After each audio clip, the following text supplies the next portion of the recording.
Hello မင်္ဂလာပါရှင်ရှင်လေးကတော့ဒီနေ့ shooting တစ်ခုကိုသွားလိုက်မှာဖြစ်ပါတယ်shooting ကလည်းအရန်ဝေးရှာတာပဲဒီအောက်ထပ်မှာပဲဖြစ်ပါတယ်ဒီခေါ်တဲ့အောက်ထပ်မှာပေါ့နော်တရုတ်ဆောင်ဘယ်သူရိုက်နေရလဲဘာကြညာရိုက်နေရလဲဆိုတာရှင်လေးနဲ့တူလိုက်ကြည့်ပါနော်ဘယ်သူလေးလဲကြည့်လိုက်ပါဦးရှင်လေးရဲ့အသေးကြော်လေးမိကိုကိုပဲဖြစ်ပါတယ်ဒါတော့ဟိုတယ်ပိုက်ရှိကိုပေါ့နော်သူတို့နှစ်ယောက်ကတော့ရှင်လေးကိုစနေရပါပဲဘယ်လောက်လာနေလဲမိကိုကိုလေစစ်စရာကောင်းတယ်နော်ဦးရိုက်ကိုရဲ့ကြညာကတော့ထိုင်းနိုင်ငံဘန်ကောက်မြို့မှာရှိတဲ့ Classic Sukopit Hotel ရဲ့တရင်ကျော်အခါသမယ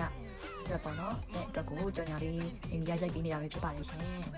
ရှင်လေးကတော့ဒီဟိုတယ်မှာလာတဲဖို့အတွက်ဖိတ်ခေါ်ပေးပါတယ် recommend လုပ်ပေးပါတယ်ရှင်။ဘာကြောင့်လဲဆိုတော့ဘောနော်ဘန်ကောက်ရောက်သွားပြီမဲ့ဟိုတယ်ဝင်းနဲ့ဝင်သွားပြီဆိုတာနဲ့ကိုယ့်မြန်မာပြည်သားတွေအချင်းချင်းတွေ့ရတယ်။ဝန်ဆောင်မှုလည်းကောင်းတယ်၊တန်ရှင်တက်ရက်တယ်။နောက်တော့ကော်ဖီဘားလေးလည်းရှိတယ်။အစားအသောက်တွေကလည်းအများကောင်းတယ်။ Amblet ဘားလည်းရှိရပေါ့နော်။အောက်မှာပြပြစလုံးလေးလည်းရှိပါသေးတယ်။အောင်းချိုချင်းနဲ့စပင်းစီဆူချင်းနဲ့စပင်းညက်ချင်းနဲ့ဆိုလို့ရှိရင်အကုန်လုံးရတယ်ပေါ့နော်။ဒါကြောင့်ရှင်လေးကတော့မြန်မာပြည်ကနေဘန်ကောက်ကိုလာနေမဲ့တူတွေပဲပေါ့နော်။ဒီ Classic Sukopit Hotel မှာတက်ဖို့အတွက် recommend ပေးပါတယ်ရှင်။နောက်ဆုံး post လေးမှာလည်း location လေးထောက်ပြထားပါတယ်။အဲ့နေရာမှာဆက်သွယ်လို့ရပါတယ်။ booking လေးကြိုလာလို့ရပါတယ်ရှင်။အခုလိုကြည့်ရှုပေးတဲ့လူတွေအားလုံးကျေးဇူးအများကြီးတင်ပါတယ်ရှင်အားလုံးပဲသတင်းကြိုအခါတမရမှာစိတ်ချမ်းသာခြင်းကိုယ်ကြီးကျန်းမာခြင်းနဲ့ပြည့်စုံကြပါစေလို့ရှင်လက်ကိုယ်ကမှဆုတောင်းမြတ်တာပို့တာလေးလိုက်ပါတယ်ရှင်ဘိုင်ဘိုင်